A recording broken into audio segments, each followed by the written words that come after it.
Stanley Druckenmiller prevé una recesión y más caídas en el mercado. Y no es el único. Michael Burry o Ray Dalio también están alertando de un crash. Así que hoy vamos a ver por qué prevén esto y cómo interpretar correctamente sus mensajes. Venga, empezamos. Hola y bienvenido. Stanley Druckenmiller es uno de los mejores inversores de la historia. Su fondo generó un 30% anual de media durante 29 años, desde 1981 al 2010, momento en el que cerró su fondo. Además, lo hizo sin tener un solo año en pérdidas. Por lo que es un inversor muy tenido en cuenta.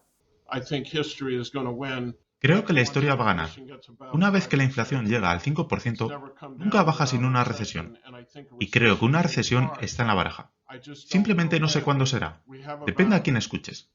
Ahora tenemos entre 1,5 billones y 2 billones de ahorros en exceso. Por lo tanto, podemos mantenernos durante algún tiempo con esos ahorros. Pero dado el alcance de la burbuja de activos y la destrucción en los mercados, más lo que está sucediendo en Ucrania, una política de cero COVID en China, etc., no estoy muy cómodo con todo esto. Así que estoy bastante convencido de que vamos a tener una recesión en algún momento durante el 2023. Esto lo dijo en una entrevista de hace unos días.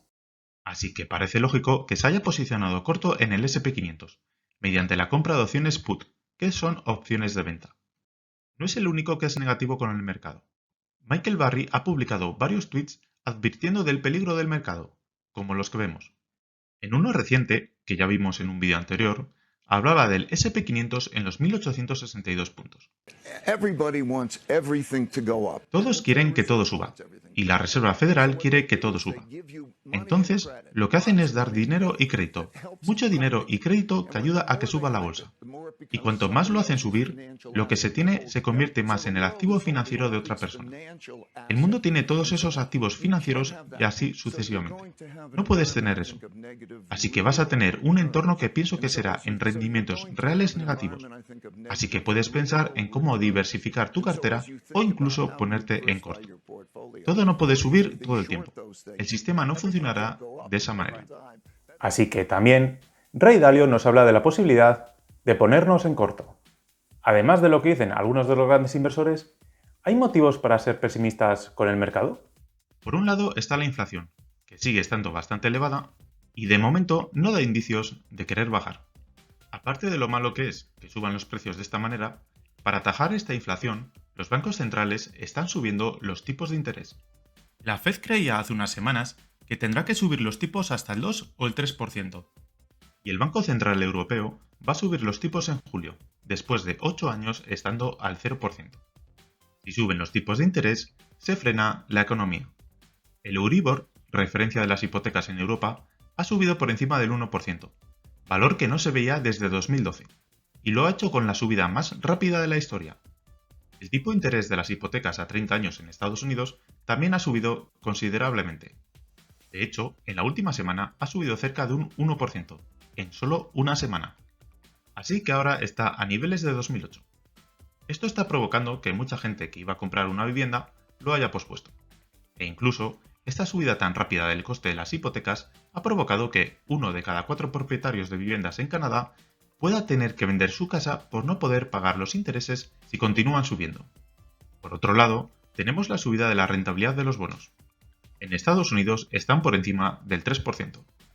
Una mayor rentabilidad de los bonos que hace que las acciones valgan menos y coticen a un PER más bajo. Por si fuera poco, la guerra en Ucrania continúa y parece que se va a alargar bastante en el tiempo. Una guerra que pone más difícil el mercado energético, con un gas y petróleo que ya estaban bastante caros. Además, se produjo hace unas semanas la inversión de la curva de tipos. Esto ocurre cuando la rentabilidad del bono a 2 años es mayor que la rentabilidad del bono a 10 años. En los últimos 45 años se ha producido 6 veces la inversión de la curva de tipos, y en todos los casos, Estados Unidos y muchos países sufrieron una recesión en menos de 2 años. Las recesiones están representadas con barras grises. Y desde luego, las portadas de los periódicos tampoco ayudan al optimismo. Si nos vamos a la bolsa, prácticamente todos los índices mundiales acumulan ya importantes caídas este año. El S&P 500 cae más del 20% y el Nasdaq más del 30%.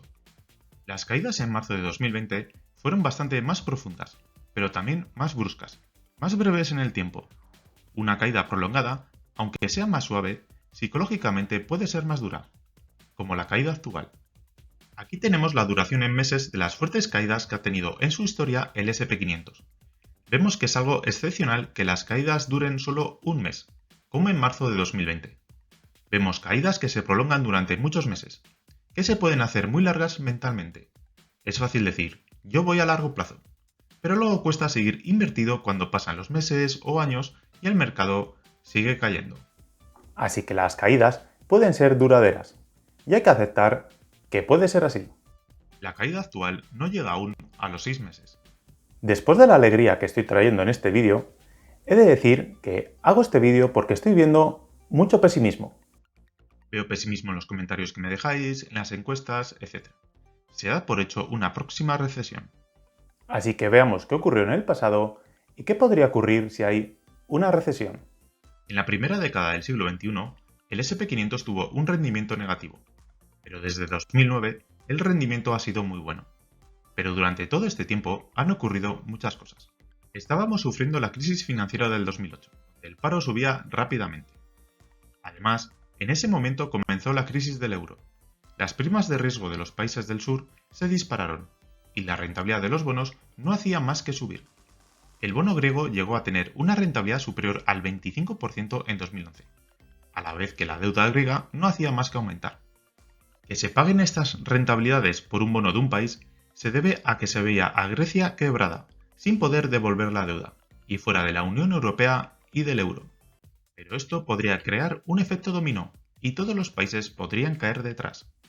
Al final, esta crisis duró 4 años y tuvo su punto álgido en 2011. El Eurostoxx caía más de un 30% en 2011. La bolsa americana también cayó a pesar de ser una crisis europea. El SP500 cayó más de un 15%. Al final, Grecia siguió en la Unión Europea, con el euro como moneda, y las rentabilidades de los bonos fueron cayendo. Después ha habido atentados terroristas. Estos son algunos de ellos. El miedo a más atentados crecía con la expansión del Estado Islámico, sobre todo teniendo en cuenta que eran atentados suicidas, que hace que sean mucho más difíciles de evitar. Uno de los atentados más sonados fue el de Niza, donde un camión atropelló a una multitud de personas. Mientras tanto, también hubo una crisis migratoria en Europa. En 2016, Donald Trump ganó las elecciones, y esto fue visto de manera muy negativa. El mundo vio la noticia como una posibilidad de guerra nuclear cercana, teniendo en cuenta lo más buscado en Google al conocerse la victoria de Trump. Aunque no todo el mundo. En España teníamos otro tipo de preocupaciones, y fueron otras las palabras más buscadas. Bueno, el caso es que los mercados se tomaron bastante mal la noticia. En Asia y en Europa abrieron las bolsas con fuertes caídas, y los futuros de Estados Unidos fueron suspendidos cuando caían más de un 5%. Sin embargo, en Estados Unidos las bolsas acabaron el día subiendo más de un 1%. Este es un ejemplo más de lo esquizofrénico e imprevisible que es el mercado a corto plazo. En 2016 se produjo la votación en el Reino Unido sobre el Brexit. A los mercados les pilló por sorpresa el sí, y las bolsas sufrieron fuertes caídas el 23 de junio. Hasta ese día fue la peor sesión de la bolsa española en toda la historia. Aunque un mes más tarde prácticamente había recuperado lo perdido ese día. Curiosamente, después del resultado de la votación, esto fue lo más buscado en Google en el Reino Unido. Primero voto y luego miro qué he votado. Mientras tanto, el Estado Islámico siguió cometiendo atentados y manteniendo el miedo en la gente. Estos son algunos de los cometidos en 2017. Antes de seguir, quiero darte las gracias por dar me gusta, que ayuda mucho al canal. Gracias por estar suscrito y si no lo estás y te gusta el contenido, te invito a suscribirte y a compartir el vídeo con una persona a la que le guste tanto la inversión como a ti. En 2018 comenzó la guerra comercial entre Estados Unidos y China. Ambos países pusieron aranceles a productos del otro país y al final ambos se perjudicaron. Como episodios reseñables está el ataque a Huawei, al que se le quería prohibir el uso de Android en sus teléfonos móviles. En 2018 también vimos subidas de tipos de interés de la Fed hasta el 2,5%. Y en general, fue un año malo para la bolsa. En 2019 hubo bastantes alertas de recesión. Se empezó a dar por hecho una nueva recesión. las predicciones pesimistas que hubo fueron bastantes. Pero a pesar de esto, 2019 fue un año muy bueno para la bolsa. Y por supuesto, durante toda la década hubo constantes vaticinios de un crash próximo.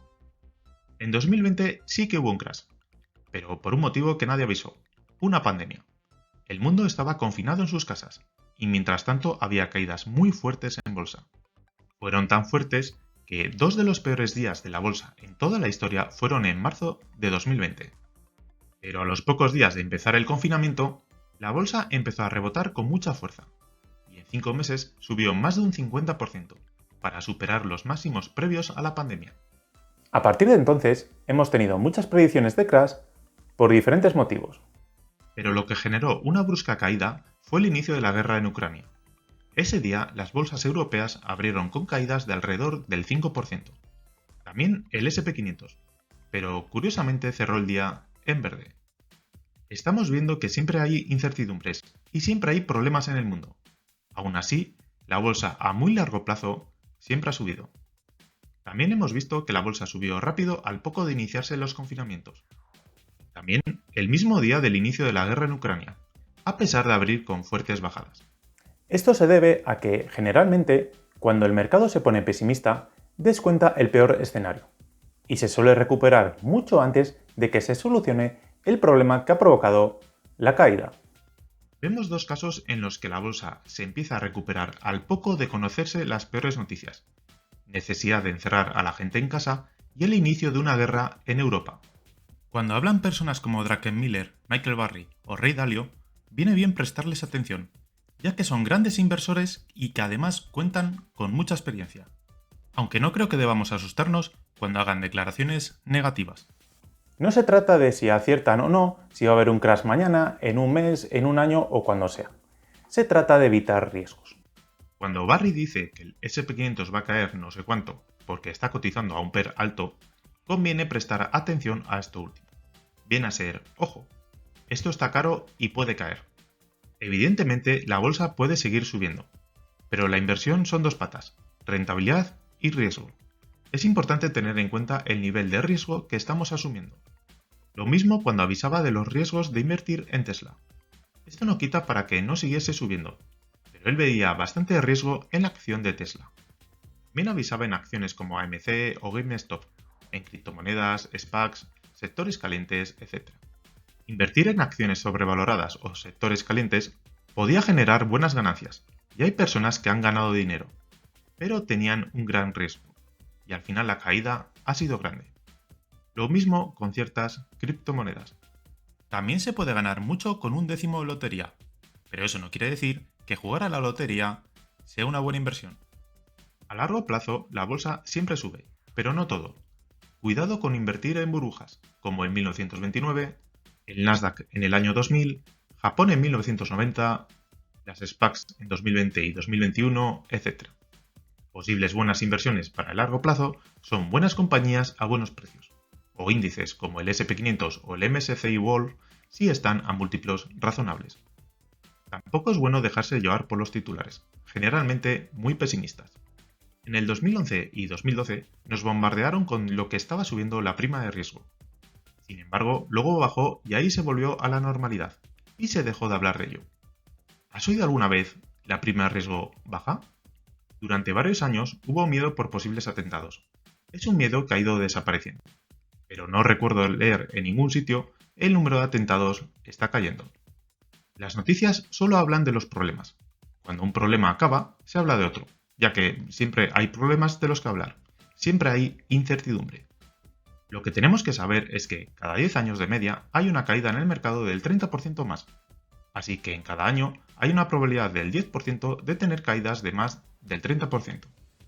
Para estas bruscas caídas, que sabemos que ocurrirán en algún momento, conviene estar preparado. Cómo prepararse para un crash y actuar en consecuencia es lo que nos explica Peter Lynch en el vídeo que te dejo aquí. También te dejo aquí la opción para que te puedas suscribir. Si te ha gustado el vídeo, dale a me gusta y recuerda, compra barato y vende caro.